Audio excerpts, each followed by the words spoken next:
Hello et bienvenue à toi dans le podcast La Bonne Fortune, l'émission qui te donne les clés pour prendre en main tes finances personnelles. Je suis Ismaël Bernus, un entrepreneur heureux et avec la bonne fortune, mes invités se livrent sans filtre pour te donner les connaissances et les outils qui te permettent dès aujourd'hui de passer à l'action pour que tu puisses investir selon tes envies, selon tes choix et tes objectifs. Alors vous êtes de plus en plus nombreux à partager cette émission et je vous en remercie pleinement. Alors si toi aussi tu es nouveau par ici, je t'invite à t'abonner en un clic à ce podcast et à continuer de poser toutes les questions sur les différents réseaux. Mes invités et moi-même nous ferons un plaisir d'y répondre. Et sans plus attendre, je te laisse découvrir ce nouvel épisode. Let's go! Aujourd'hui sur le podcast de la bonne fortune, j'ai l'immense plaisir de recevoir Christophe Vattier, le cofondateur de Royalties. Bonjour Christophe. Enchanté Ismaël. Merci d'être là, avec grand plaisir. Avant d'oublier, je tiens à remercier Stéphanie Rascol qui a permis cette rencontre aujourd'hui.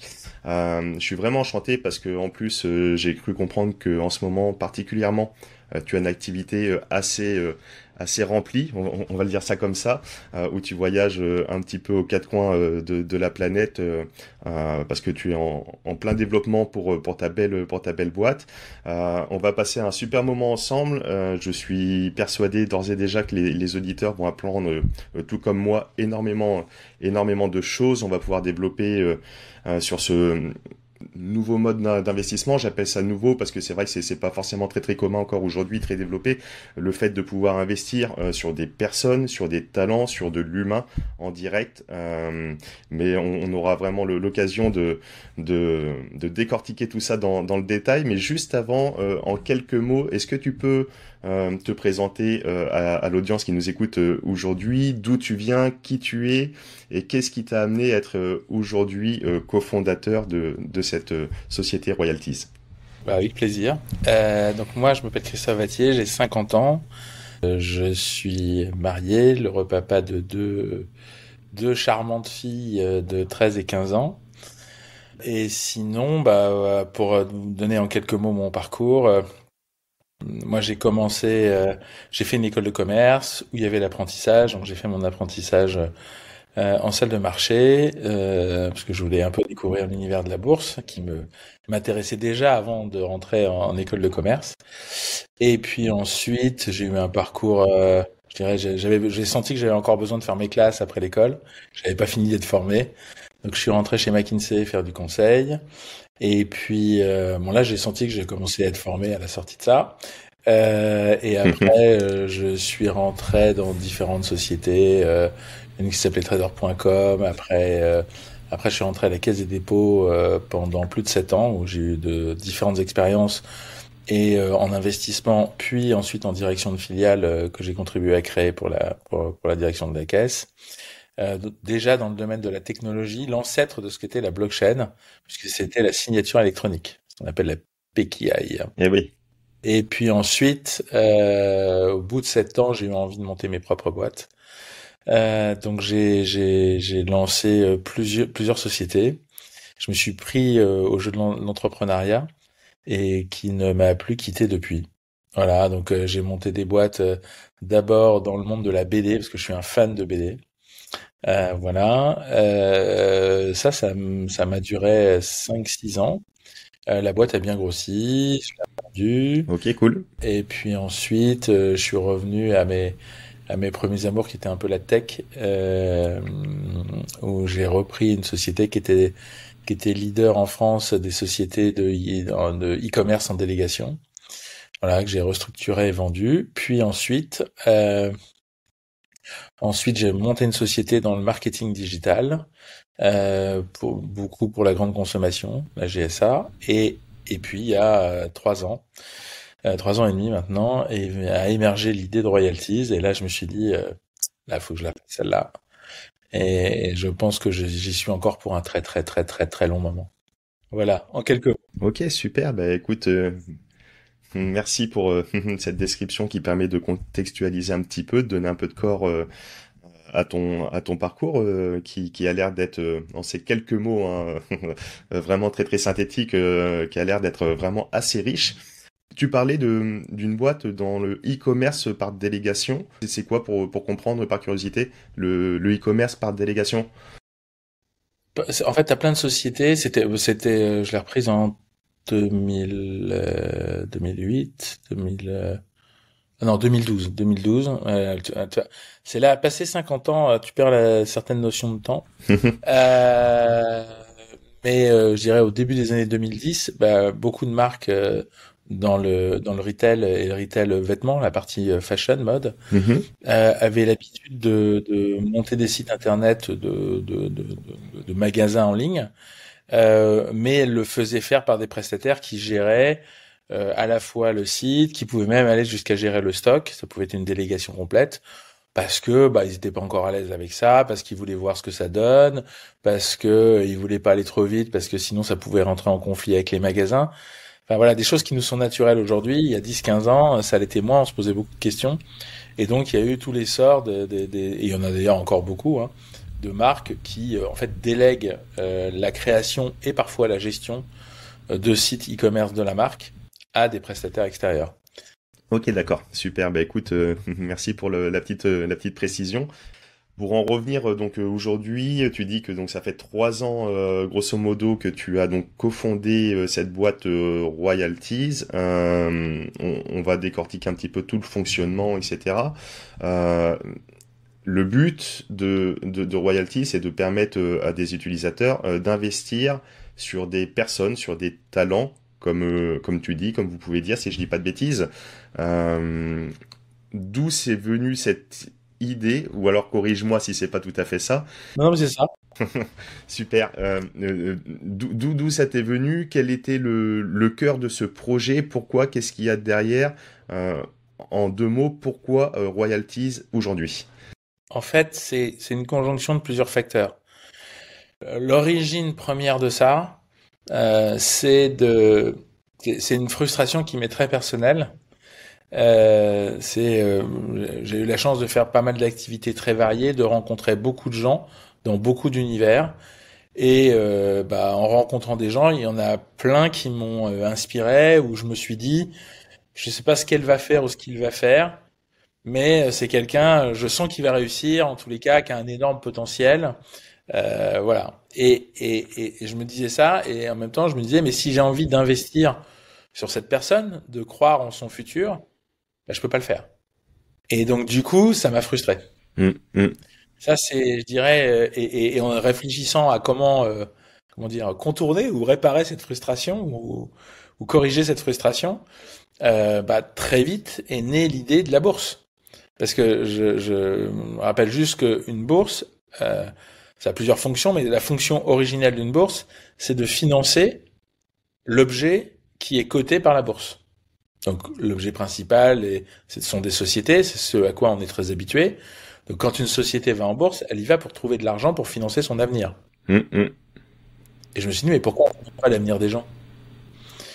Ça, c'est ça l'idée. Le fondement même de Royalties, c'est de permettre de financer les gens. Et alors, il y a des gens, et on va sans doute y revenir, mais il y a déjà des gens qui ont réussi dans la vie, qui ont déjà beaucoup d'argent, donc qui n'ont pas vraiment besoin d'un financement externe supplémentaire. Tout à fait, ouais. Ouais. Mais il y a une immense majorité d'entre nous qui seraient très contents d'avoir un peu d'argent en plus, parce que ça les aiderait dans leur vie, ça les aiderait à réaliser qui ils sont, à réaliser leurs talents. Alors certains, ça va être des talents sportifs, d'autres, ça va être des talents artistiques, d'autres, ça va être des talents intellectuels, il y a plein de formes de talents. C'est ça qui est bien, c'est que c'est pas monolithique tout ça. Mais il y a aussi plein de gens aujourd'hui en Occident qui peuvent juste pas le faire Hum, hum. parce qu'ils ont pas assez d'argent. C'est ce jeune qui peut pas aller faire un tournoi qui est à l'autre bout du pays ou à l'autre bout du continent parce que le billet de train ou le billet d'avion ça lui coûte trop cher. Et puis il y a une nuit d'hôtel et qui peut pas se le payer. Hum, hum. C'est ce jeune musicien qui peut pas se faire son premier clip, son premier master et qui donc commence à enregistrer un peu comme il peut, va avoir une maison de disques qui si elle lui trouve un peu de talent, va lui prendre 90% de ses droits musicaux parce que le pauvre, il n'a pas les moyens de financer les premières étapes. Et ça, c'est pour les histoires positives, hein, parce que pour la plupart, ils passent même pas ce cut-là. C'est tel jeune qui peut pas aller dans telle école parce que ça veut dire louer un appartement, il peut pas se le payer, ou avoir un ou deux petits jobs étudiants à côté, sauf que du coup il aura plus le temps d'étudier. Enfin voilà, etc., etc. En fait, on considère à peu près, les rapports disent qu'il y a à peu près 80% des jeunes talents en Occident qui n'ont pas les moyens de financer qui y sont. Et ça, c'est un gâchis à la fois individuel pour eux, mais à la fois collectif pour la société qui est colossal. Et donc du coup, bah, imaginons demain qu'on puisse les coter, on va peut-être leur payer leurs études, peut-être leur payer leur prochain tournoi, on va peut-être leur payer leur premier master. Alors oui, on va pas les financer jusqu'à leur mort, hein. C'est pas ça l'idée. Mais par contre, on va leur donner des moyens supplémentaires pour mettre le pied à l'étrier et essayer d'exprimer pleinement leur talent. Après, c'est la vie. Il y en a plein qui vont pas réussir pour autant. Mais il y en a aussi sur lesquels ça peut être un facteur décisif. Et ça change tout. Ouais, bien Donc, sûr, on donc comprend bien cette idée de... c'est vraiment ça l'idée de royalties. Donc derrière tout ça, c'est une idée extrêmement sociale en fait, et qui est très. Aujourd'hui, on vit dans une société où en fait il n'y a plus d'ascenseur social. Voilà, toutes les études le montrent. Tu n'es pauvre. Voilà, un rapport de l'UNESCO 2018 ou 2019, je sais plus. En France, tu n'es pauvre. Il faut 150 ans, hein, pour que les descendants de ta famille gagnent le revenu médian, c'est-à-dire aux alentours de 2000 euros. Donc autant dire que tu n'es pauvre, t'es niqué, pour le dire un peu, voilà. Donc forcément, ça crée du désespoir parce que voilà, tu te dis, moi mes enfants ils vont pas mieux sentir avec moi, donc forcément ça te met pas dans de bonnes dispositions. Et en plus, c'est un gâchis colossal parce que des gens talentueux, il en est partout. Et donc du coup, bah, ceux qui n'ont pas la chance de naître dans des familles qui ont de l'argent ou des relations ou enfin, voilà, qui ont les moyens de leur permettre de se développer pleinement, et bah ceux-là ils sont sacrifiés et c'est nous tous qui perdons. Donc c'est ça l'idée de royalty, c'est aussi de permettre de financer tous ces gens-là. C'est de revenir à l'idée originale d'une bourse. La bourse, ça finance ceux qui sont cotés. Si demain on cote l'humanité, tout le monde, parce que tout le monde a le mérite d'être coté, eh bien on permet à tout le monde de trouver un financement supplémentaire pour se réaliser dans la vie. Ok, ouais. C'est ça l'idée de royalty.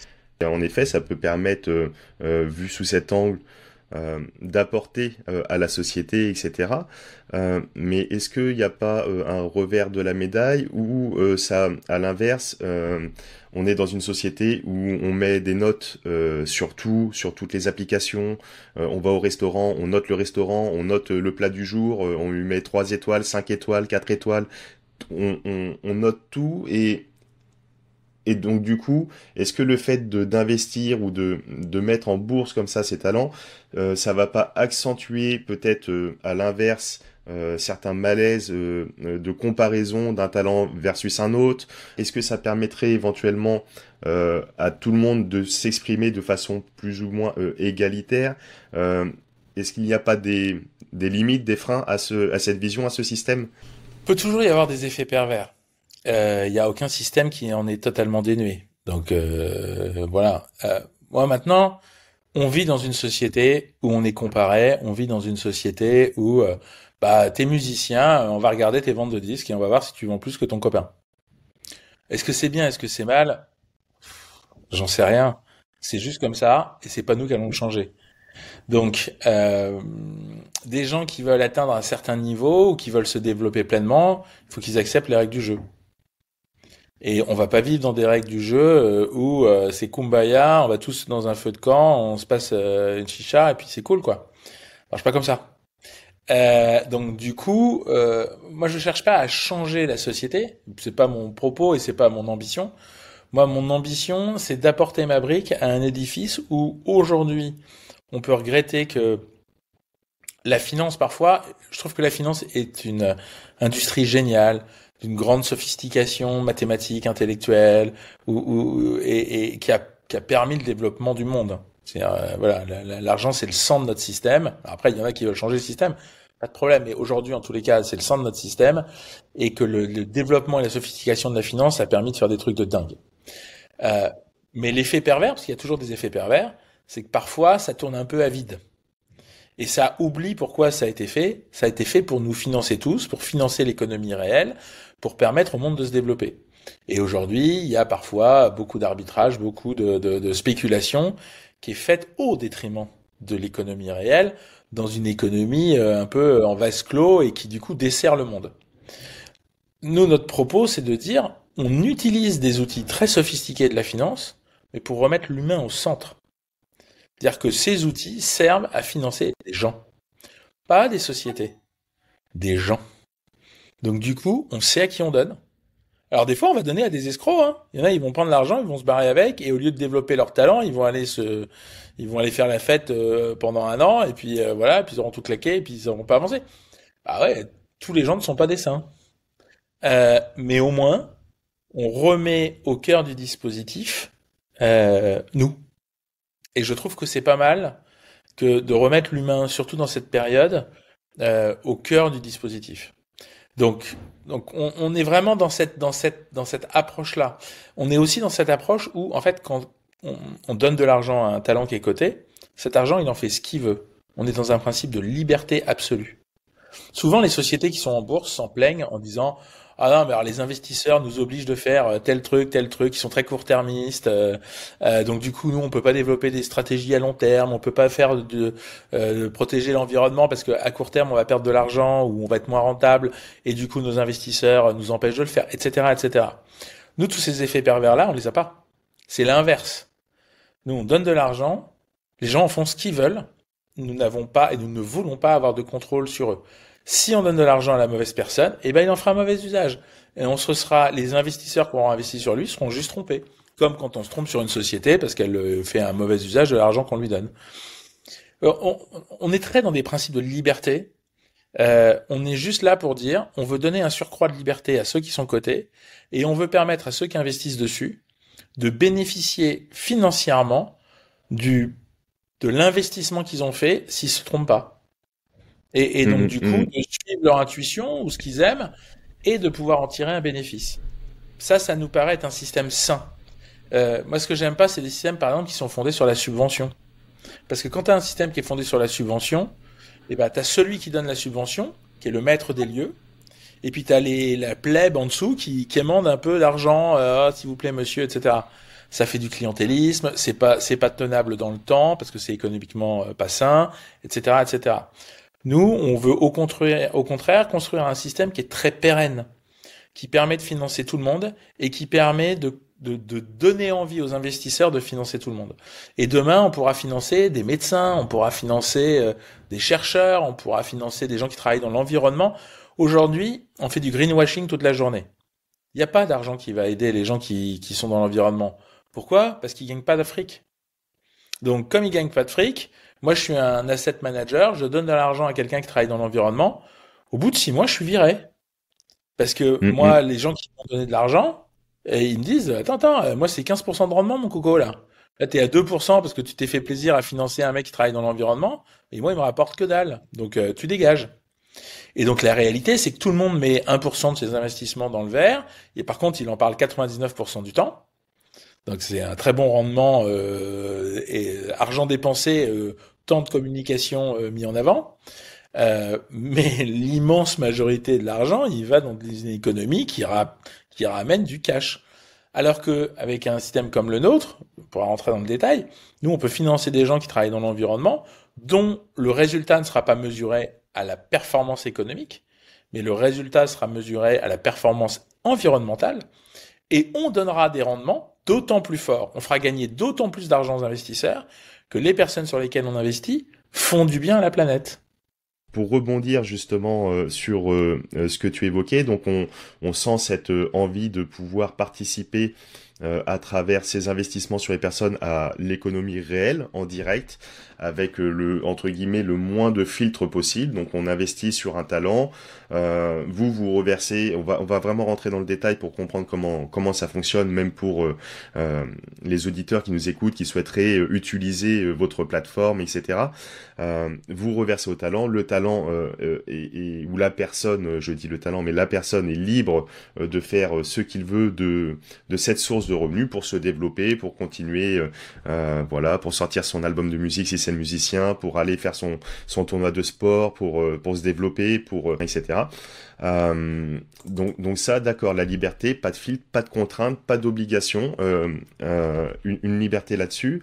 Et avec du côté de l'investisseur utilisateur de votre outil, justement, pour rentrer dans le détail, comment ça fonctionne? Moi, j'ai créé un compte. Le parcours de l'utilisateur est assez simple, hein. On rentre ses coordonnées, son mail, son mot de passe, on crée son compte en quelques clics, etc. La plateforme, votre plateforme sur le site internet est vraiment visuellement graphique, bien faite. C'est joyeux, c'est propre, c'est coloré, etc. Il y a différents talents qui sont déjà cotés à différents prix, à différents tarifs. Ça va de 2 euros à des centaines d'euros peut-être, si je dis pas de bêtises, peut-être des milliers. Pour investir, tout simplement, soit on rentre nos coordonnées bancaires, on fait un virement par carte, etc. C'est vraiment très très simple d'utilisation. Mais comment vous faites pour lister déjà tous ces talents? Tu me diras peut-être combien vous avez à l'heure actuelle de talents sur la plateforme à peu près.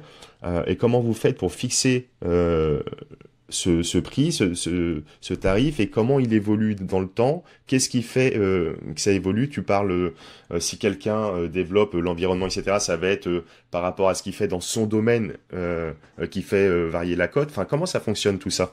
En fait, on est très proche d'un système boursier et là, on est en discussion avec les autorités de régulation dans différents pays, en premier lieu la France, mais aussi sur d'autres zones dans lesquelles on compte se déployer. Pour mettre en place, mais véritablement, une bourse au sens classique tel qu'on l'entend. En fait, dans une bourse, vous avez deux choses. Vous avez les dividendes qui sont versés par les sociétés et vous avez le cours de l'action.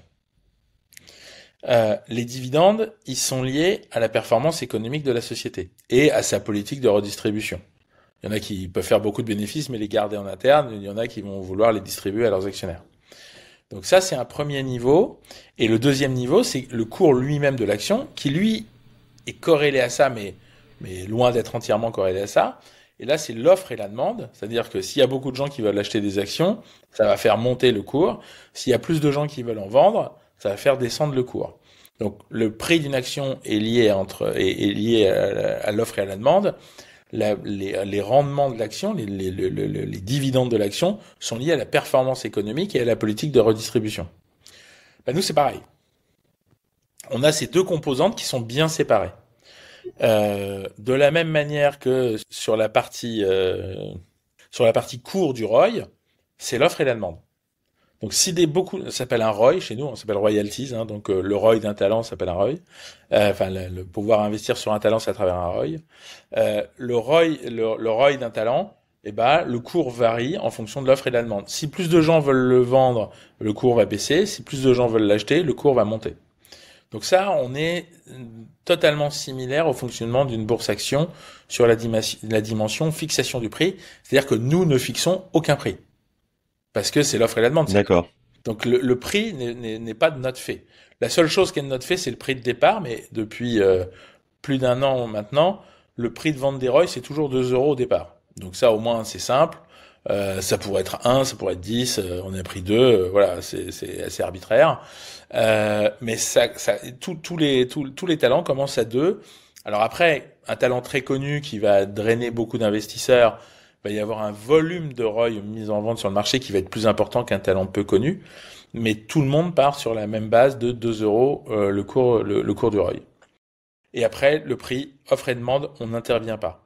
Là où nous, on intervient, c'est sur l'équivalent d'un dividende pour une action. Alors nous, c'est pas un dividende, mais on rend un rendement. Donc de la même manière, on paye au possesseur de ROI. Nous, c'est pas tous les ans, c'est tous les mois. On lui paye tous les mois un rendement en fonction de la performance du talent dans la vraie vie. Et donc, comment on fait ça? De manière assez simple, en fait. On a développé, alors assez simple, quand je le dis comme ça, à faire, c'est un peu plus compliqué, mais en fait, on a développé des algorithmes avec ce qu'on appelle des quants, donc des gens qui sont spécialisés dans des calculs statistiques Donc nous, on crée des algos qui permettent d'émuler, donc de probabiliser les revenus d'une personne sur les 10 prochaines années. Ok. Je vais prendre un exemple. Je prends un chanteur. Nous, on va utiliser des données publiques comme le nombre de streams sur les plateformes d'écoute musicale, parce que nous, on sait en déduire quel est son gain financier en termes de vente de musique. Voilà, on sait traduire ça de manière assez précise. Et on sait même, au-delà de ça, regarder l'évolution qu'il a eue dans le temps et avoir une probabilité assez forte de déterminer combien il va gagner demain. On va regarder, pour tous les talents qu'on cote, leur puissance digitale, nombre de followers, taux d'engagement, par réseau, nombre de posts ou de stories, payant ou pas payant, combien. Tout ça, ça s'achète sur des bases de données. Donc nous, on achète ça de manière massive sur des centaines de milliers de personnes. On s'en crée des bases historiques et de la même manière, on est capable de probabiliser où il en est aujourd'hui, donc combien a priori il gagne au vu de sa puissance digitale et combien il va gagner demain. Voilà, donc c'est deux exemples de composantes. Par exemple, pour un joueur de foot, on achète les bases de données de revenus, de salaires, etc., etc. Donc, en fonction de la nature des talents, on prend des données externes qui nous permettent de recalculer ou d'estimer ses revenus à date et ses revenus dans le futur. Ok, d'accord. Tout ça, ça donne à la fin une belle gaussienne, une belle courbe en cloche, pour ceux qui connaissent, qui donne les probabilités de revenus sur les 10 prochaines années de ce talent. Et nous, tous les mois, on recalcule en fonction des vrais chiffres. Donc, on prend les vrais chiffres tous les mois et on regarde où le talent se trouve sur la gaussienne.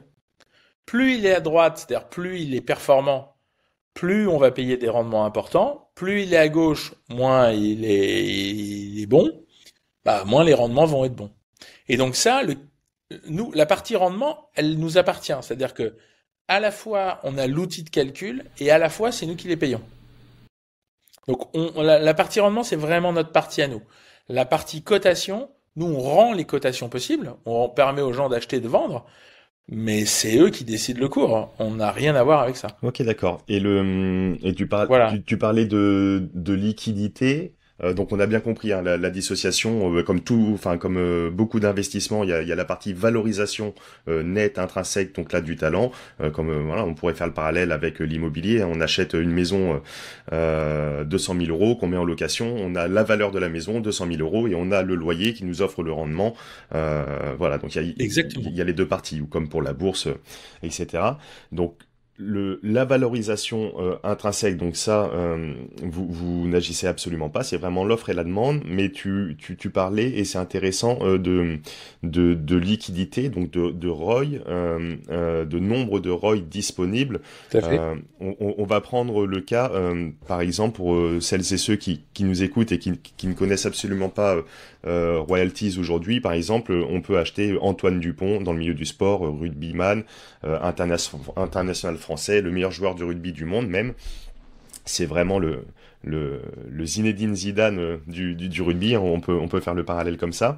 Donc il est disponible sur la plateforme.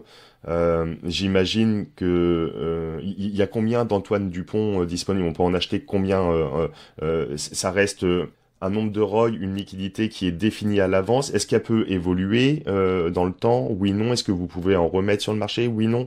Est-ce que le fait d'en remettre, du coup, indirectement, ça va pas faire influer sur le cours, sur sa valeur intrinsèque? Comment vous fonctionnez comme ça? Et en termes de liquidité pour l'utilisateur, deuxième question, un talent peut-être méconnu ou en devenir, où tu parlais tout à l'heure, il y aurait moins de ROI disponible, un peu moins est-ce que par ricochet, il n'y aurait pas moins de liquidité avec un risque pour l'utilisateur de ne pas pouvoir le revendre? Enfin, il y a deux questions en une. Alors, les deux questions sont excellentes, donc je vais essayer d'y répondre avec la clarté avec laquelle tu les as posées. Le volume de ROI qui est mis en vente est connu et on donne deux chiffres qui sont importants. Mhm. C'est le volume de ROI qu'on vend à l'instant T au moment de l'introduction du talent sur la plateforme. Par exemple, on va dire sur tel talent, on met 50 000 ROI en vente. Et on donne ce qui s'appelle la soft supply chez nous, c'est-à-dire le nombre de ROI qu'on met en vente au moment de l'introduction. Et il y a un deuxième chiffre qui est la max supply, ou la total supply, qui est le nombre maximum de ROI qu'il y aura jamais de créé dans toute la vie du talent.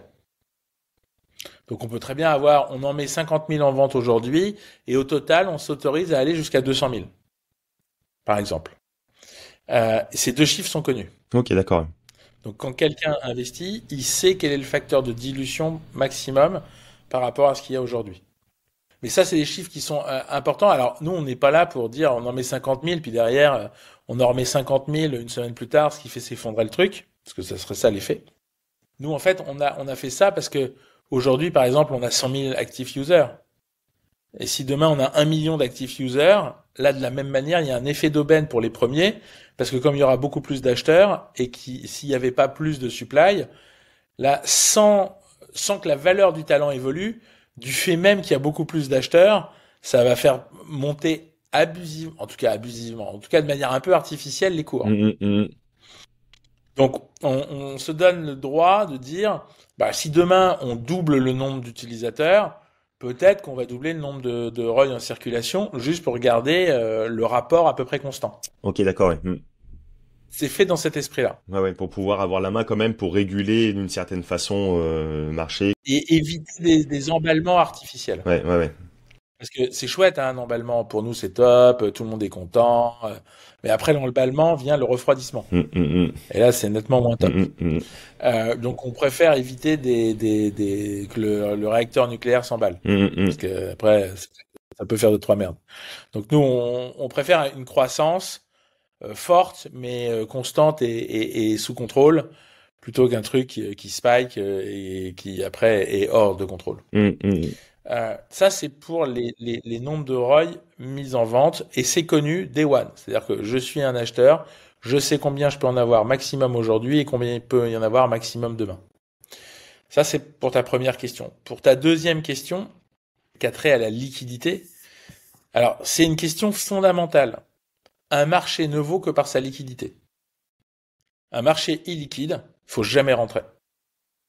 C'est la certitude de perdre de l'argent à la fin. Donc la première valeur d'un marché, c'est sa liquidité. Nous, on a répondu à cette question-là de manière structurelle. On a un certain nombre de nos talents qui ont un système de carnet d'ordre. C'est-à-dire, c'est comme une bourse classique. Il y a des gens qui donnent des ordres vendeurs, des gens qui donnent des ordres acheteurs. Et puis, quand deux ordres matchent, c'est le même prix, et le volume, il y a une transaction qui a lieu et ça fixe le nouveau prix. Ça, c'est très très bien quand on a des millions d'active users. Nous, on est à plus de 100 000, mais on n'est pas encore au million. Et je pense que c'est même plusieurs millions qu'il faut. Donc, parfois, au tout début de la plateforme, on avait des cotes qui étaient un peu bizarres, parce que du coup, pouvait y avoir pour un ROI vendu, mais genre 2 fois plus cher que le ROI précédent, une montée de prix, mais pour un ROI. Donc, c'est absolument pas représentatif de rien du tout. Ou à l'inverse, je veux vendre mes ROI, il y a personne pour me les acheter parce qu'il y a 3 pleu qui se baladent sur ce talent. Et donc, du coup, les gens sont coincés et du coup, ils peuvent pas sortir. Et ça, c'est pas sain. Donc, depuis le 1er novembre 2022, tous les talents qu'on cote sont cotés sur un système différent du carnet d'ordre, qui peut créer un problème de liquidité, qui est ce qu'on appelle un liquidity pool. Alors, je rentre 30 secondes dans le détail, mais c'est très important. Et je donne une autre précision. Nous, on n'utilise pas la techno blockchain. On est une bonne vieille compagnie Web 2.0. On n'est pas Web 3.0. On ne dit pas qu'on ne sera pas demain Web 3.0 et on n'utilisera pas la blockchain. Mais en tous les cas, aujourd'hui, il nous semble que, la technologie a donné lieu à beaucoup trop d'abus pour que ça soit pas dangereux en termes d'image pour nous de l'utiliser. Et 2, il manque encore une certaine maturité technique et d'usage pour que ça puisse être utilisé par tous. Or, nous, une notion importante, c'est de faire de la finance populaire, c'est-à-dire que tout le monde puisse investir facilement. Et la blockchain, ça reste encore... il y a beaucoup de gens qui travaillent à améliorer ça, les interfaces, etc. Donc, sans doute que dans 1 an ou 2, je dirais pas la même chose. Mais encore à date aujourd'hui, c'est pas si trivial que ça d'investir dans soit des tokens, des cryptos, des NFT, enfin les différents sous-produits de la blockchain. C'est pas si simple que ça. C'est assez intéressant ce point de vue. Tu tu devances, c'était une de mes questions justement si vous étiez basé sur la blockchain ou pas, mais oui, oui, la réponse est très très claire. La technologie peut être intéressante, mais aujourd'hui l'utilisation pour tout le monde, pour le grand public, n'est pas encore forcément très très adoptée et très très facile, easy, etc. Et donc vous faites le parti pris aujourd'hui de faire une utilisation classique web 2.0 à l'ancienne et pourquoi pas se permettre dans le temps de venir tout doucement sur cette technologie Web 3 si de plus en plus d'utilisateurs sont familiers avec l'usage. Ouais, en effet, ouais. C'est exactement ça. Et alors pour finir, pour te répondre à ta question initiale de liquidité, en fait, on a utilisé un outil du Web 3, mais qu'on a mis à la sauce Web 2. Donc cet outil du Web 3, ça s'appelle un liquidity pool. Et c'est en général utilisé dans les exchanges crypto, dans ce qu'on appelle la DeFi, la Decentralized Finance. Donc le liquidity pool, c'est un outil. En gros, pour la faire très courte, quand je vends un ROI ou quand j'achète un ROI, je ne l'achète plus à un autre utilisateur, je l'achète et je le vends au liquidity pool. Et le liquidity pool, il a tout le temps des ROI et tout le temps des euros. Des euros. Je vais dire des zéros. Non, des euros. Et donc du coup, quand j'achète, comme il a toujours des ROI, je peux lui prendre des ROI et moi je lui donne de l'argent. À l'inverse, quand je vends, comme je vais lui rendre des ROI et comme il a toujours de l'argent, il va pouvoir me donner cet argent. Et donc du coup, aujourd'hui, tous les talents qui sont cotés depuis le 1er novembre, qui commence à être quasiment la moitié de nos talents maintenant, eux, je peux vendre 24-24, 7-7 de manière instantanée. Et donc du coup, ce qu'on a fait nous, c'est on a repris le mécanisme des liquidity pools tels qu'ils existaient en DeFi et on l'a adapté au monde Web 2. Ok, d'accord. Mais du coup, ça apporte des instantanés. Donc il y a cette liquidité voilà, qui sécurise l'investissement, enfin l'investisseur si demain il veut se débarrasser de ses ROI, partir sur de nouveaux talents, de nouveaux investissements, il veut arbitrer, voilà, à un moment donné, il aura cette faculté de trouver preneur à travers justement cette liquidity pool. Ouais, merci pour cette précision peut-être technique, mais justement c'est le but de ce podcast, c'est de rentrer vraiment en profondeur sur un peu le fonctionnement, le mécanisme, et puis de décrypter un petit peu, de prendre le temps de décrypter tout ça. Sur la plateforme, est-ce que tu peux nous parler un petit peu des différents justement talents que vous avez aujourd'hui? Combien de talents à peu près vous avez sur Royalties? Il y a des talents du monde du foot, du sport d'une façon générale. Tu parlais d'artistes. Vous avez quel type de talent concrètement? Là, sur le foot, je peux voir là par exemple en direct, j'ai Aurélien Tchouaméni qui est à 3,31 euros le ROI. Voilà, qui a augmenté depuis le début c'est marqué 65%. Sa cote depuis son introduction, oui, ça doit être le rapport par rapport à l'introduction qui était faite à 2 euros, si je dis pas de bêtises. Voilà. Quelle sorte de talent vous avez aujourd'hui? Qui vous faites rentrer? Comment vous obtenez les droits? Comment ça fonctionne? Alors aujourd'hui, on a 160, à date, on a un peu plus de 170 talents. Ok, cool. En moyenne, on met 2 talents par semaine. Alors, il y a certaines semaines, on en met qu'un et certaines semaines, on en met 3, mais la moyenne, c'est vraiment 2 talents par semaine. Donc, je dirais que mécaniquement, sur le rythme actuel, on rajoute une centaine de talents tous les ans. Alors, ce rythme va s'accélérer pour différentes raisons, mais en tous les cas, c'est le rythme actuel. On s'est principalement, jusqu'à présent, focalisé sur le sport, et en particulier sur 4 sports, qui sont le foot, puisqu'on a 68 talents dans le monde du foot. Ouais. Donc, tu vois, sur 170, c'est pas la moitié, mais enfin, c'est une bonne proportion. Et les sports de combat, là, on en a 27, le tennis, on en a 16, et le rugby, 21. Après, on commence à faire les sports mécaniques. Ok. Et c'est ça les principaux sports sur lesquels on s'est concentré. Pourquoi? Parce qu'à un moment, on s'est dit en 2022, il faut qu'on constitue un peu une base sur laquelle on est vraiment référent, sur laquelle quelqu'un qui veut investir sur des sportifs, ils doivent naturellement se tourner vers nous. Et puis parce que les sportifs, il y a tout un univers de fans qui sont, je dirais, les acteurs naturels pour venir acheter. Donc on s'est dit 2022, on se focus sur le sport pour se créer vraiment un premier territoire sur lequel on est vraiment connu et reconnu. Mmh. Après, c'est pas du tout notre endgame. Nous, on a vocation à coter tout le monde.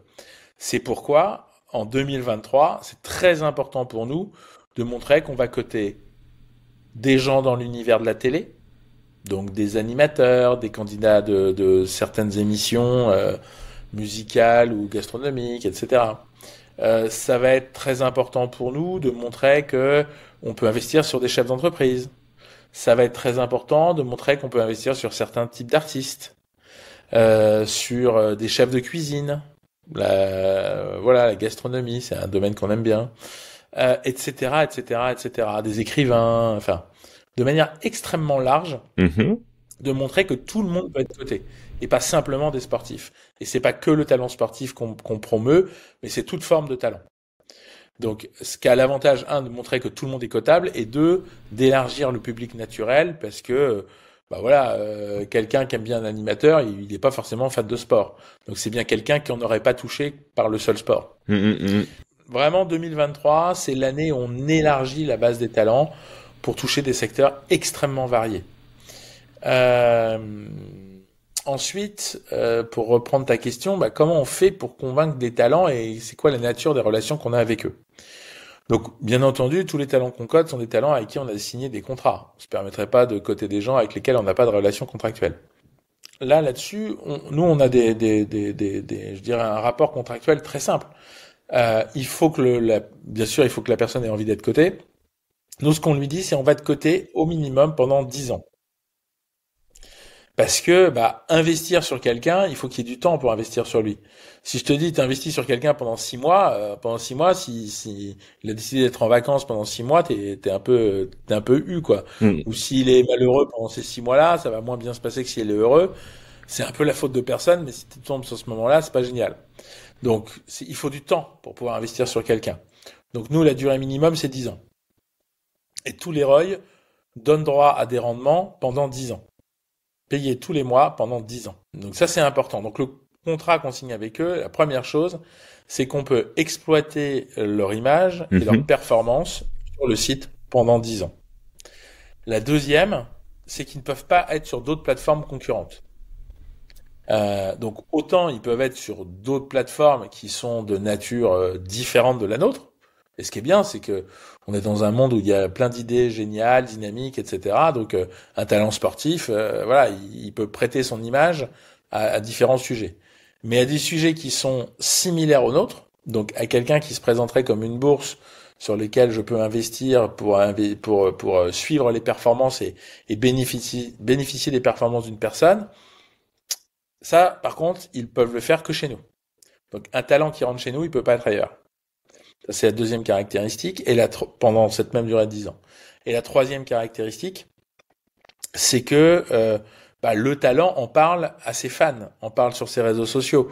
Il faut qu'il permette aux gens qui l'aiment bien, qui le suivent, d'être informés de cette possibilité, Mhm. de cette opportunité pour eux. Et puis après, à eux de décider ce qu'ils veulent faire. Mais voilà, ça c'est ça la nature des relations contractuelles qu'on a avec les talents. Alors pour aller plus loin, et qui est, je pense, le sens direct de ta question, c'est du coup pourquoi les talents le font. Bon, tout ça est bien sûr rémunéré. Donc pourquoi les talents le font? Je dirais il y a trois raisons qui expliquent la motivation des talents. La première, c'est une raison pécuniaire. Voilà, c'est une source de revenus. Alors tu me diras, sur la plateforme, on a quelques personnes, vu le montant, je prends au hasard un qu'on cote à la fin du mois, Daniil Medvedev. Eh oui.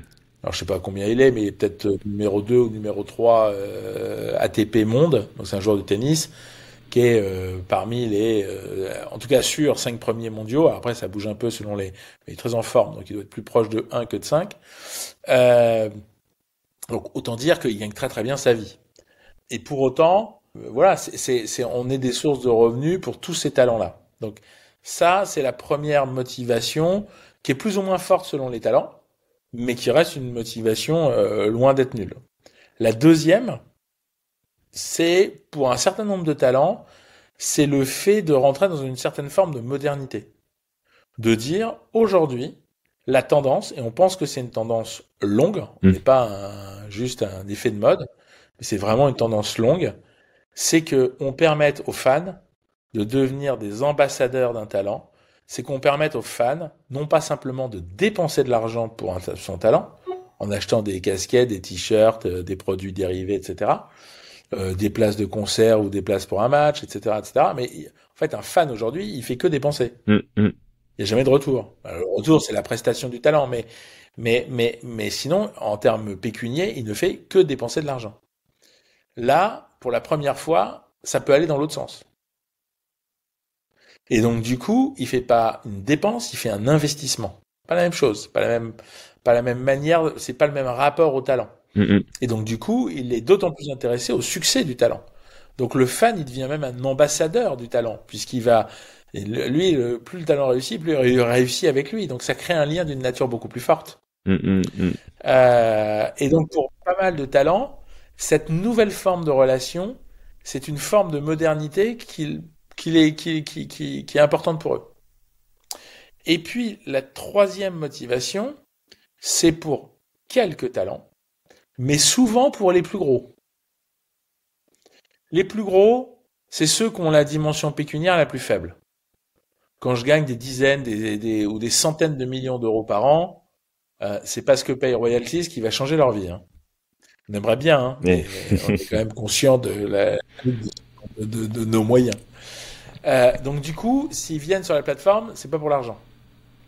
S'ils viennent pour la plateforme, alors ça peut être pour cette forme de modernité, de pouvoir créer un nouveau rapport avec leurs fans, mais c'est aussi et surtout ce qu'on a constaté nous, le fait de dire, et on revient au début de notre discussion, on est un moyen d'aider des gens qu'aujourd'hui plus personne n'aide. Parce que nous, on résume par financer les infinançables.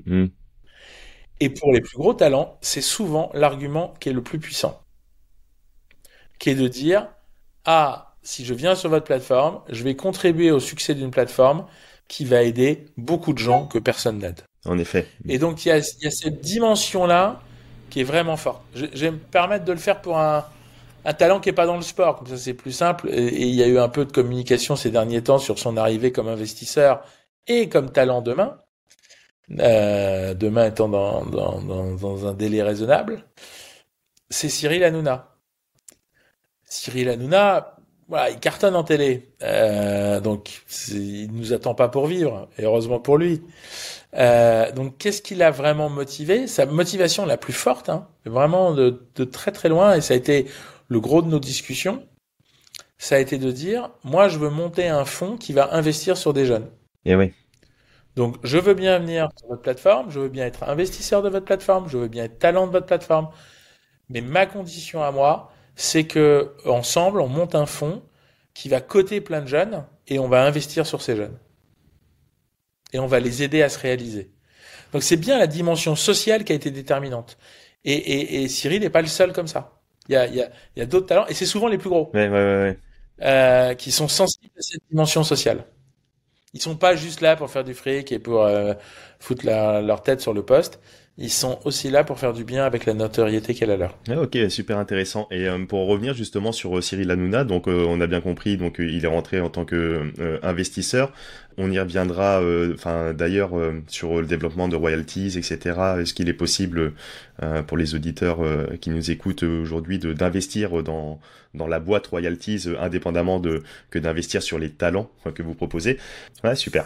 Il y a d'autres talents comme ça de marques reconnues. Donc on a cité dans le milieu du sport Antoine Dupont qui est disponible, Aurélien Tchouameni sur le football.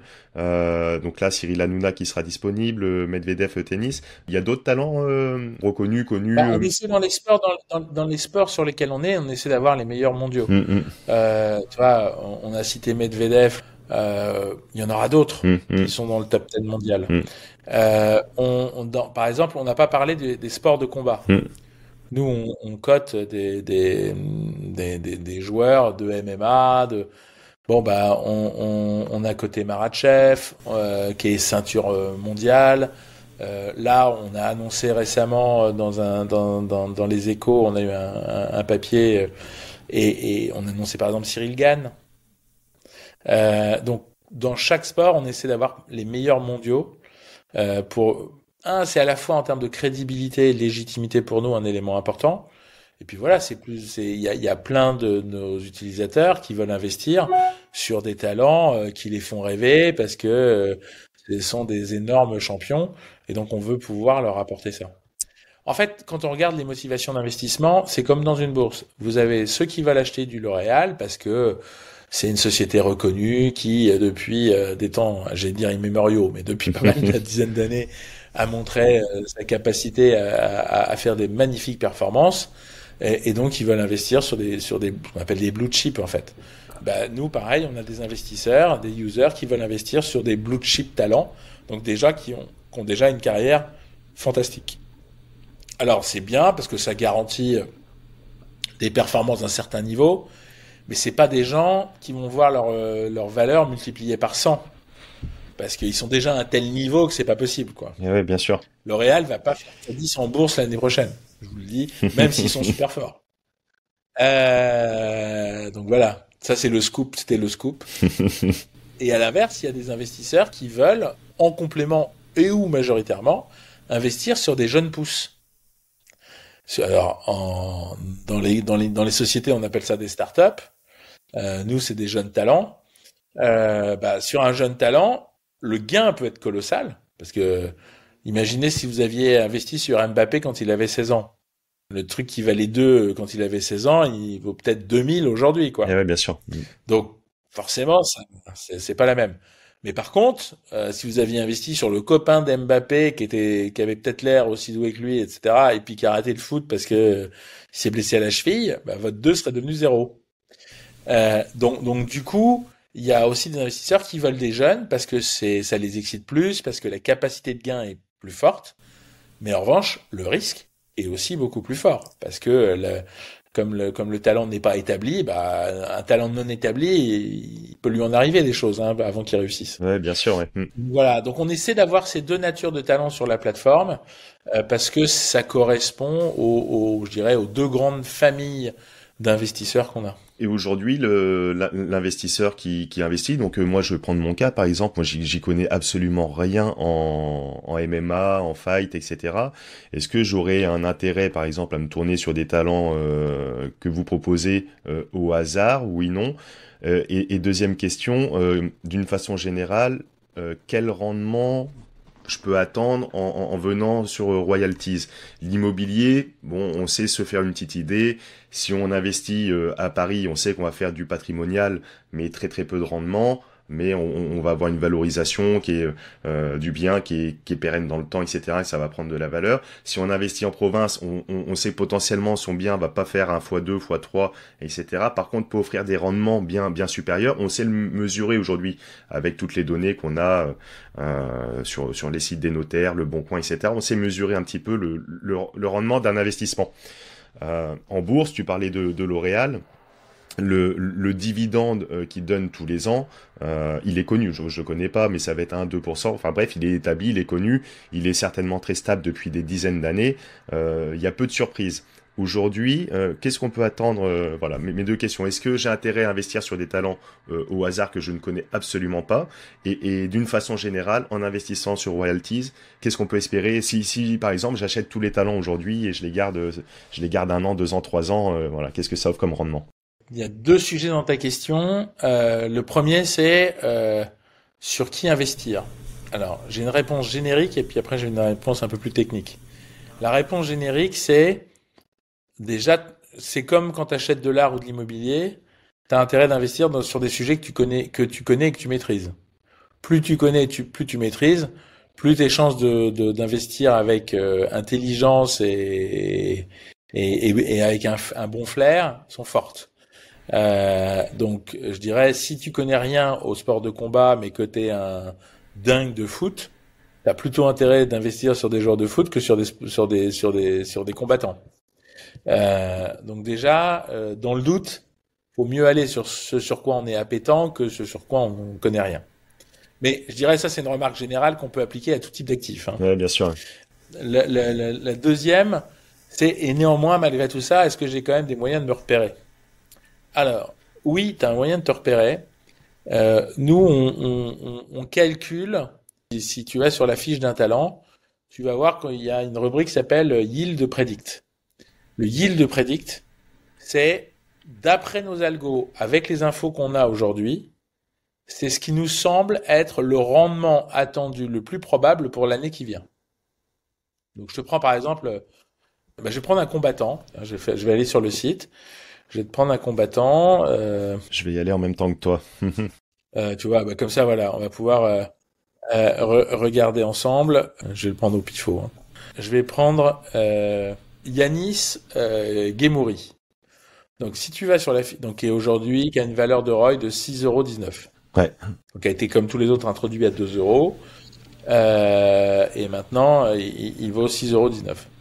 Si tu regardes sa fiche, il y a Predicted Annual Yield.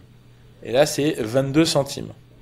Donc nous ce qu'on pense, c'est que si tu achètes un ROI de Yanis, dans l'année qui vient, dans les 12 mois qui viennent, il est fort probable qu'on te donne sous forme de rendement 22 centimes d'euros. Enfin, 22 centimes. Donc, ça te permet de savoir à peu près le rendement que tu peux avoir par rapport à lui. Ok, d'accord. Ouais, donc ça ferait grosso modo 4... Ça fait un peu moins de 4. 3,5 et 4%. Ouais, 3%, 4%, ouais. Ok. Ouais, 3-4% de rendement par rapport à son cours actuel. Si tu prends son cours d'origine, ça fait du 11%. 10%, 11%, ouais. Ouais, c'est ça. Donc, voilà. Après, on sait qu'il y en a qui regardent un peu l'ensemble des yields predict et qui disent, ah, attends, mais cet talent-là, par rapport à son cours actuel, il est aux alentours de 10% de rendement attendu. Bon, ils vont investir sans forcément connaître le talent en se disant, écoute, acheter un ROI et qui me rend 10% de rendement, c'est pas dégueulasse, hein. Il n'y a pas beaucoup de produits aujourd'hui sur la place qui permettent de faire ça. Et en plus, c'est totalement liquide, donc le jour où j'en ai marre, je peux revendre instantanément. Ouais, et passer sur éventuellement un autre talent. Donc c'est une autre manière de regarder en disant, moi je suis pas spécialiste, je regarde juste le rendement, le rendement attendu, et j'achète ceux qui ont le meilleur rendement attendu pour moi. Ouais, en effet, les fiches sont bien faites sur le site. J'en profite pour les auditeurs qui nous écoutent pour permettre de visualiser. C'est vrai que sur le site, quand on clique sur la fiche du talent, donc là en l'occurrence Yanis Gemouri, donc on a forcément donc sa cotation actuelle, donc là en l'occurrence 6,19 €. Sa performance depuis le début, donc là 209% depuis le début. Ensuite le rendement, comme tu dis, et puis avec les historiques également de rendement mois par mois. Et donc en effet sur le prédictif, on peut aussi se baser sur le réel qui était fait au parallèle avec les petits graphiques. Là on voit février, mars, etc. Et donc c'est assez bien fait. Donc ça donne quand même quelques données, quelques datas, et pareil la répartition du nombre de ROI, etc.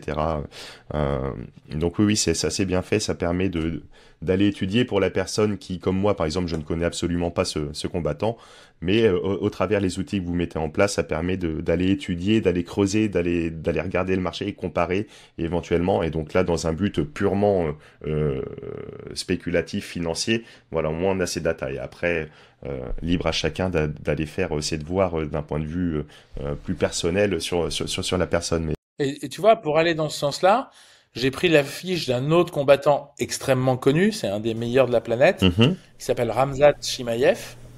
Et si tu vas sur la fiche de Khamzat Chimaev, le yield predict pour lui, c'est aussi 22 centimes. D'accord?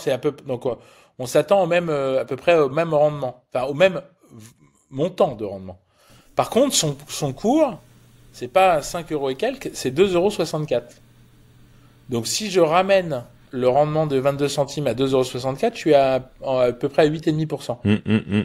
Donc, entre les deux talents, si je ne me fie qu'au rendement, je vais acheter du Khamzat Chimaev parce que c'est 2 fois plus rentable en termes de rendement d'acheter du Chimaev que d'acheter le fighter précédent dont on a parlé. Ah ouais, et comme ça, on peut se construire sa propre stratégie si on veut du rendement, si on veut miser sur la performance et puis revendre si on vise à l'inverse une valorisation montante, et puis on peut mixer un peu En termes de frais sur la plateforme, parce que vous, faut bien vous rémunérer, ce qui est totalement logique. Comment ça fonctionne? Je fais un dépôt, je dépose 1 000 euros, disons, sur la plateforme, par carte ou par virement. Déjà, est-ce qu'il y a une différence? Si je dépose ou si je paye par carte, est-ce que j'ai des frais, le fait d'utiliser la carte? Oui, non. Et après, quand je fais l'acquisition d'un ROI, d'un talent, comment ça fonctionne un petit peu? Tu peux nous en dire un petit peu plus? Sans problème. Alors, il n'y a pas de différence. En tout cas, nous, on n'a pas de frais spécifiques. On utilise une carte, un virement ou tout autre moyen de paiement accepté. Là, je dirais que c'est la même chose. Donc, il n'y a pas de. Chacun fait en fonction de ce qu'il préfère. Mhm. Nous, nos frais sont extrêmement simples, extrêmement clairs. Sur chaque transaction, on prend 1 euro et 5% du montant de la transaction.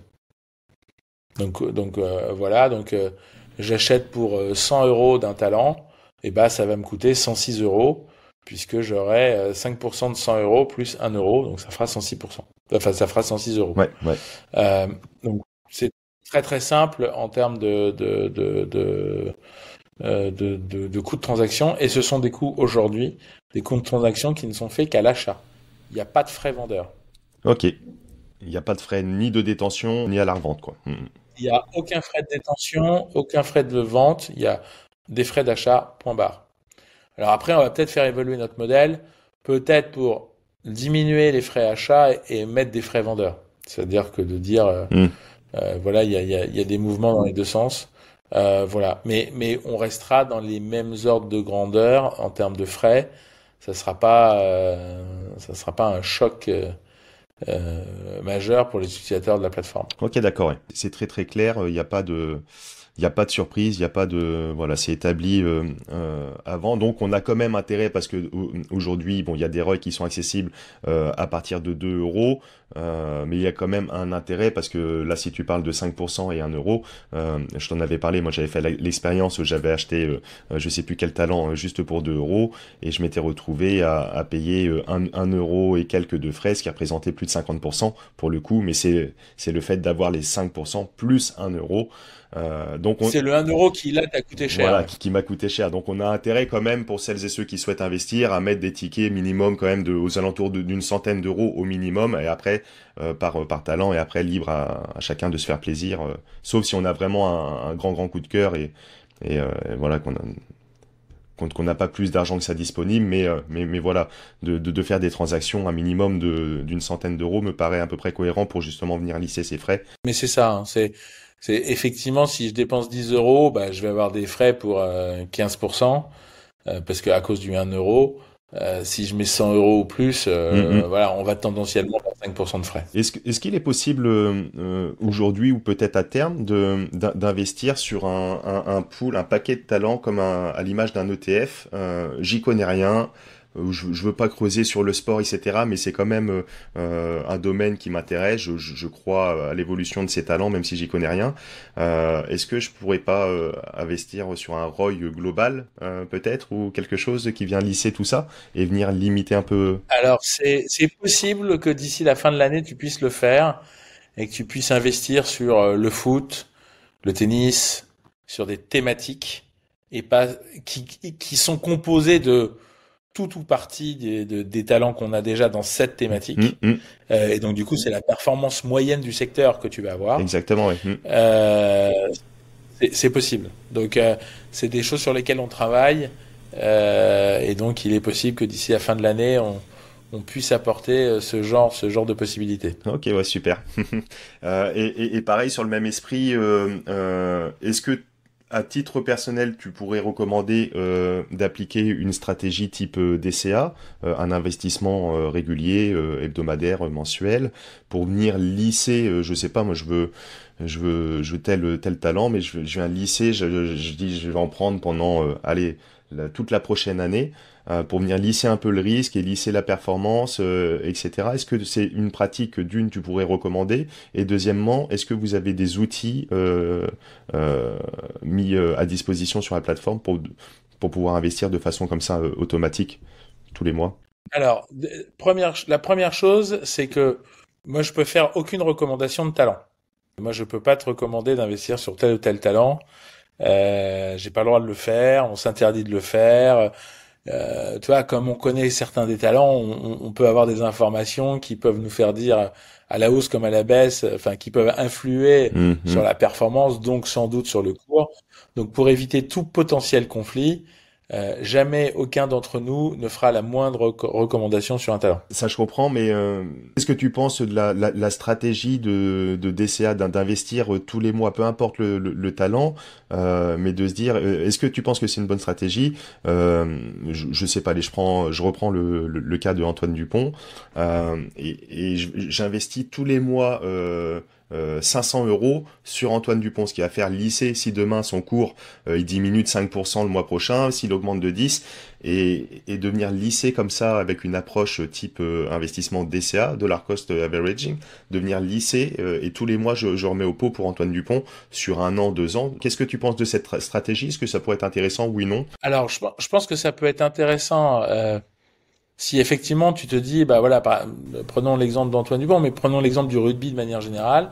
Coupe du Monde en France, va y avoir une énorme actualité, une énorme beaucoup de gens, etc. Et tu te dis, bah ça sera bénéfique pour le secteur rugby.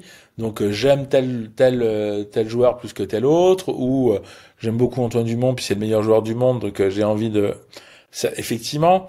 Mais ça ne doit pas être une stratégie juste en disant voilà, je prends un mec au hasard et puis je mets 10 euros tous les mois. Mhm. Euh, Parce que là, tu ferais implicitement le pari que les arbres montent jusqu'au ciel et que la plateforme, tendanciellement, tous les talents vont monter indéfiniment. Non, tu as des talents qui vont monter très fort, tu as des talents qui vont monter moyennement, puis des talents qui vont stagner et d'autres qui vont descendre. C'est la loi du genre. Donc, je pense qu'il faut, j'aurais tendance à conseiller, c'est, bah voilà, vous pensez que la Coupe du Monde va avoir un impact sur le secteur rugby. Là, vous pouvez investir, soit de manière un peu large, soit de manière un peu continue, soit, etc., etc. Ça, Mhm. je pense que effectivement, ça peut être une stratégie intéressante. Mhm. Mais ça doit être, enfin, j'aurais tendance, enfin, je fais comme pour moi, quoi. J'aurais tendance à avoir une thèse d'investissement, c'est-à-dire des facteurs qui me font dire que ça devrait monter. Mhm. Mhm. Mhm. Voilà. Ok, ouais. Voilà. Ok, ok. Je pense que faire un truc qui est décorrélé du sous-jacent, c'est-à-dire de la performance du talent à 100%, c'est dangereux. Et quid des impôts également? J'achète pour 1000 euros de talent, leur valeur fait x2 à un horizon de temps X, peu importe. Je revends pour 2000 euros ces mêmes talents, j'ai fait une plus-value de 1000 euros. Euh, Comment c'est fiscalisé? Alors, je dirais, ça va évoluer dans le temps. Je peux répondre à aujourd'hui. Aujourd'hui, comme le ROI n'est pas considéré comme un actif financier, Mhm, si c'était un actif financier, tu aurais la flat tax qui s'applique. C'est un impôt, grosso modo, c'est 30 points sur les bénéfices. mhm, Là, comme c'est pas aujourd'hui, mais demain, ça aura peut-être changé. Comme c'est pas aujourd'hui considéré comme un actif financier, c'est par défaut, il nous semble que ça rentre dans les revenus. C'est un peu comme j'achète, je sais pas, je fais des bénéfices sur eBay parce que j'ai revendu la table et la commode de grand-maman. Bah, t'as fait des bénéfices. Et donc, il y a un traitement fiscal.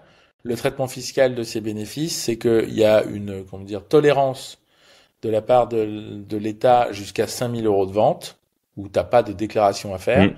Et si tu fais plus de 5000 euros de vente, alors tu dois déclarer tes bénéfices qui vont être imposés à ta tranche marginale d'impôt sur le revenu. Ok, d'accord, d'accord. Et donc à travers ce que tu me d'accord, ouais. Donc à travers ce que tu me dis, j'en décrypte que vous êtes en relation peut-être avec l'AMF pour euh, continuer à réguler, entre guillemets, je sais pas si c'est le bon terme, mais à vous mettre en tout cas dans une case et peut-être te rapprocher de la case actif financier classique. En tous les cas, c'est une direction qui est la nôtre, très clairement. Mhm, Et on est effectivement en contact avec un certain nombre de régulateurs en France, bien entendu, puisque c'est notre pays d'origine, et puis c'est là où on est, c'est là où sont les sociétés, donc voilà. Et puis aussi, on est en contact avec des régulateurs de même nature, mais dans d'autres endroits, parce que on compte ouvrir d'autres zones, être présent dans d'autres zones. Donc pour nous, c'est important maintenant d'avoir cette qualification-là, mhm, de manière à euh, C'est pour deux raisons, trois raisons même. La première, c'est qu'il y a eu beaucoup d'excès parce qu'il y a eu beaucoup de vrais faux actifs, mais en tout cas, personne n'était régulé et donc tout le monde pouvait faire n'importe quoi. Ça veut pas dire que tout le monde a fait n'importe Oui. quoi, mais beaucoup de gens ont fait n'importe quoi. Donc voilà. Donc il y a un moment, c'est important de montrer qu'on fait les choses de manière carrée et qu'on va pas partir avec la caisse aux Bahamas demain matin. La deuxième chose, c'est un élément de réassurance pour le consommateur. C'est-à-dire que un régulateur, il regarde quoi? C'est est-ce que le consommateur est bien informé des risques qu'il prend et que ces risques sont des risques légitimes et justes. Bon, bah, nous, on ne demande pas plus que ça. On demande à bien montrer ça à nos consommateurs. Et pour nous, c'est un élément de différenciation majeur avec des gens qui sont dans des univers connexes parce que, à notre connaissance, personne n'a même pas entamé ce genre de dialogue et de processus. Voilà. Et le troisième, le troisième point, c'est que en étant référencé, en ayant un agrément, bah, ça nous permet de faire beaucoup plus de choses. C'est-à-dire que il y a aujourd'hui plein d'acteurs avec lesquels on pourrait travailler dans le monde de la finance, par exemple, avec lesquels on ne peut pas travailler aujourd'hui parce qu'on n'a pas d'agrément financier clair. Donc, je dirais pour toutes ces raisons-là, je dirais montrer notre bonne foi, notre sérieux, rassurer le consommateur sur le fait que les risques qu'il prend sont des risques légitimes. Et trois, pour nous permettre de nous étendre de manière encore plus forte dans le monde de la finance, qui est notre univers à nous, ça nous paraît normal que dans les mois et années qui viennent, un certain nombre de régulations soient discutées, qu'on doit discuter un certain nombre de régulations avec les régulateurs. Ouais, ok. Pour revenir un petit peu sur l'utilisation, sur la plateforme, je vois il y a un système également de reward, de parrainage, etc. Et ça va peut-être intéresser les auditeurs qui nous écoutent aujourd'hui. Tu vas expliquer un petit peu comment ça fonctionne pour l'utilisateur. Alors, on met nous pour le grand sujet pour des gens comme nous, c'est comment on se fait connaître. Eh oui. C'est-à-dire que comment les gens entendent parler de royalties et comment ils peuvent découvrir la nature de ce qu'on fait. Donc, de plus en plus, on met en place effectivement ce qu'on appelle des politiques d'affiliation. C'est-à-dire de permettre justement à des gens qui font des podcasts, à des gens qui animent des émissions, à des gens qui ont certaines audiences et qui sont à l'aise avec nous, apprécient ce qu'on fait, le sérieux avec lequel on le fait, de pouvoir le promouvoir auprès de leur communauté en donnant un avantage, d'où le fait d'avoir un lien d'affiliation, et donc de dire, voilà, parce que vous venez de tel endroit, si des gens viennent grâce à toi, et que on a décidé de monter un lien d'affiliation ensemble, ils vont bénéficier d'un avantage en venant avec le code que tu leur auras donné. Et donc ça sera d'autant plus intéressant pour eux dans ce cadre-là. Donc nous, on est très favorable à ça. On le fait de plus en plus dans le domaine de l'investissement personnel, etc. D'aller voir, de se positionner et de se faire connaître de manière à justement permettre aux gens de nous découvrir. Après, il y en a qui aimeront, il y en a qui aimeront pas, c'est la vie.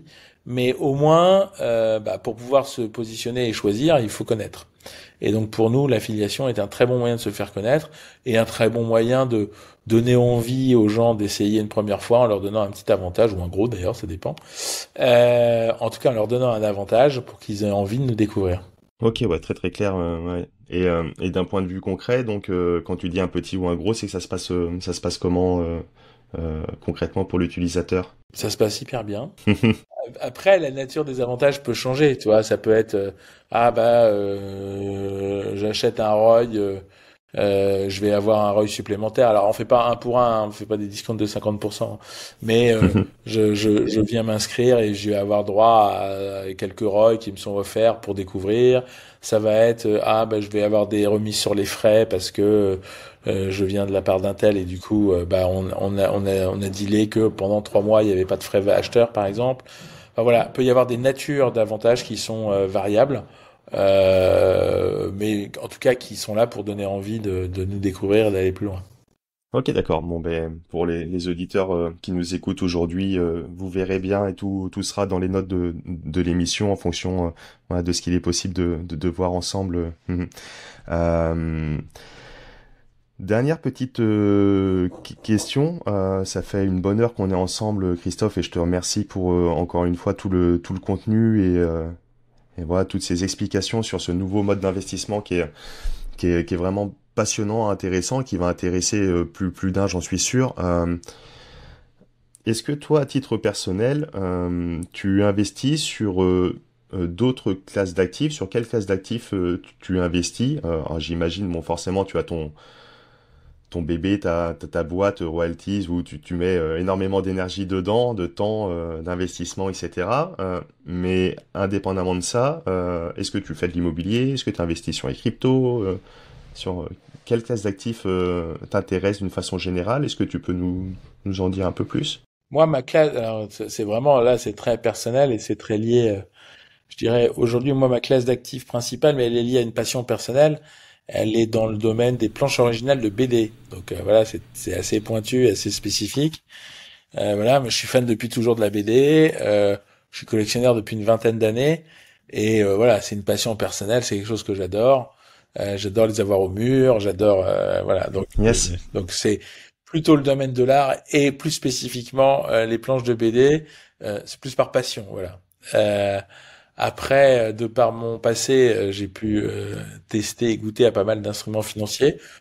Aujourd'hui, je suis concentré sur ma boîte, donc je fais pas beaucoup de gestion active. Et j'ai pas beaucoup d'actifs disponibles non plus d'ailleurs. Donc voilà, tout est concentré sur la boîte. Mais après, alors pour prendre d'autres actifs, alors il peut y avoir un peu d'immobilier parce que ça fait jamais de mal. Et puis après, par exemple, toi, tu parlais d'actifs blockchain. Moi, je pense qu'il y a des trucs de dingue. Je pense qu'aujourd'hui, en revanche, la période n'est pas encore assez stable. Donc, pour ma part, et ça n'engage que moi, pour moi, je suis pas, même pas présent du tout sur les actifs crypto, blockchain, parce que voilà, je pense qu'il y a encore beaucoup trop d'arnaques. Que le marché, en fait, le marché n'est pas encore assaini. Donc, ma lecture la lecture du truc, c'est vraiment de d'attendre que tout ça Ouais, mais c'est soit. intéressant au contraire d'entendre voilà des avis personnels hein, et encore une fois c'est pas un conseil d'investissement tout ce qu'on a pu dire aujourd'hui investir et même sur royalties comporte potentiellement des risques de perte capital etc. Mais c'est intéressant d'avoir justement d'entendre voilà ce point de vue ton point de vue et en effet c'est vrai que le marché de la blockchain d'une façon générale est d'une récent, deux en pleine évolution, en pleine mutation et bouge énormément. Et donc, en effet, ça s'entend. Merci en tout cas pour voilà t'être livré et c'est vrai que bon voilà l'investissement sur l'art et la BD là pour le coup c'est vraiment quelque chose de très niché spécifique voilà d'initié c'est un domaine d'initié et ouais ça doit être bien intéressant quel est si t'avais peut-être une BD coup de cœur c'est peut-être difficile de répondre à ça mais Alors là, ouais, j'en ai beaucoup. Après, si je me place d'un point de vue planche, moi enfin, j'en ai plusieurs. J'ai 4-5 auteurs sur lesquels j'investis beaucoup. En tout cas, j'aime beaucoup leur travail. Tu vois, si pour ceux qui aiment la couleur, je les invite à regarder ce que fait Enki Bilal. C'est absolument magnifique. Et pour ceux qui sont plus, par exemple, dans l'univers noir et blanc, bah, il y a des grands auteurs. Alors certains sont morts, hein, comme Jérôme Moebius. Certains sont encore vivants. Alors c'est un auteur qui a déjà fait des choses depuis 50 ans, mais je trouve qu'il est d'une actualité et puis d'une justesse de trait qui est dingue. C'est Druillet. Et dans les plus jeunes, hein, qui ont 40-50 ans, alors je dis ça parce que comme moi j'ai 50 ans, quand on a 40 ans, pour moi on est un gosse. Des gens comme Christophe Blain, par exemple, qui a un talent de malade, Bloch, enfin voilà, il y a beaucoup de, mais je vais en oublier des dizaines qui sont extraordinaires, hors normes, comme Tardy, comme Scoyton, comme voilà, il y en a plein qui sont géniaux. Voilà, c'est un monde très créatif, avec des talents très divers. Et donc, il y en a un peu pour tous les goûts, si on aime la BD. Voilà, ça, Ok. c'est un peu le prérequis quand même, d'avoir une sensibilité à la chose. Ouais, super intéressant. Bah écoute, en tout cas, je note les références et j'irai par curiosité voir un petit peu leurs différents travaux avec grand plaisir. Est-ce que tu aurais une citation ou un mantra que tu te répètes de manière régulière ou que tu pourrais partager à tes proches d'une façon générale et que tu voudrais bien nous faire part aujourd'hui pour les auditeurs qui nous écoutent? Alors, j'ai pas de mantra où je me mets en boucle le matin au réveil ou la nuit avant de m'endormir, le soir avant de m'endormir.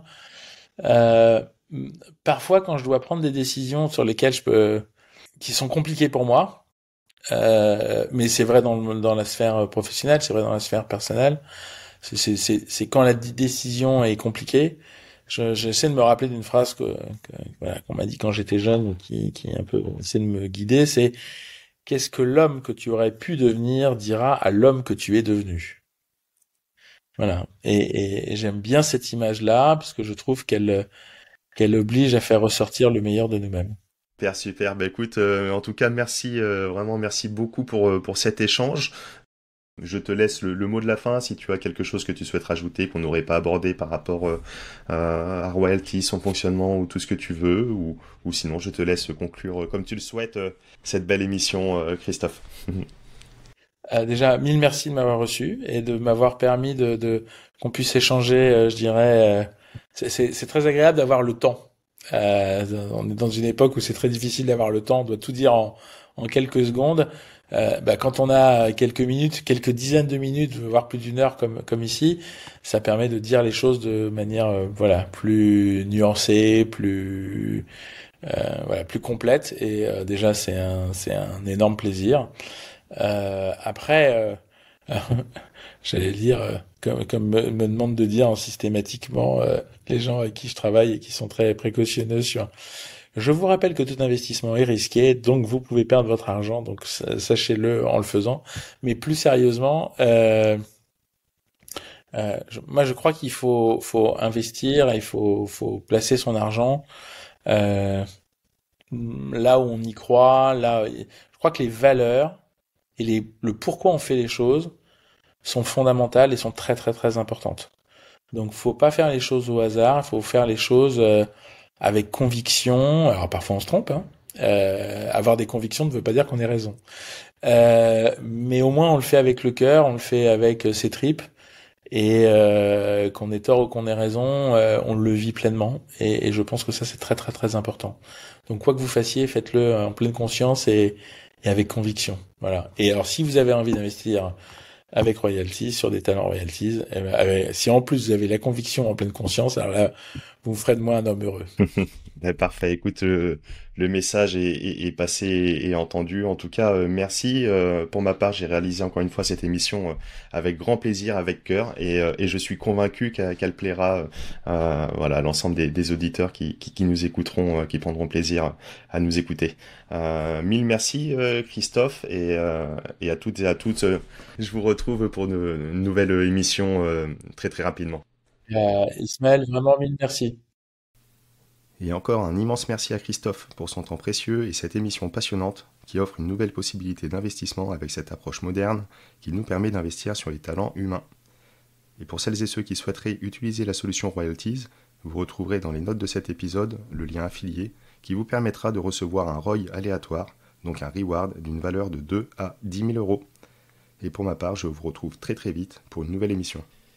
Et nous voilà arrivés à la fin de cette émission et je te remercie pleinement pour ton écoute attentive. Alors si tu as écouté jusqu'ici, c'est que tu fais partie de la Dream Team de la bonne fortune. Et vous êtes de plus en plus nombreux à nous suivre chaque semaine, alors encore merci du fond du cœur. Alors si tu apprécies le podcast de la bonne fortune, je le répète à chaque fois pour les nouveaux abonnés, c'est très simple, il y a 2 belles façons de me le témoigner. La première, c'est de prendre quelques secondes pour laisser un avis 5 étoiles sur la plateforme de ton choix et notamment Apple Podcast, car tu le sais, c'est ce qui aide pour le référencement de l'émission. Et la deuxième façon, c'est de le partager à tes proches, à tes amis autour de toi. Je suis sûr que tu connais 2 ou 3 personnes qui seront intéressées par ce contenu. Et comme on le sait, la distance entre les rêves et la réalité s'appelle l'action. Moi, je te retrouve très très vite pour un nouvel épisode de La Bonne Fortune. Ciao!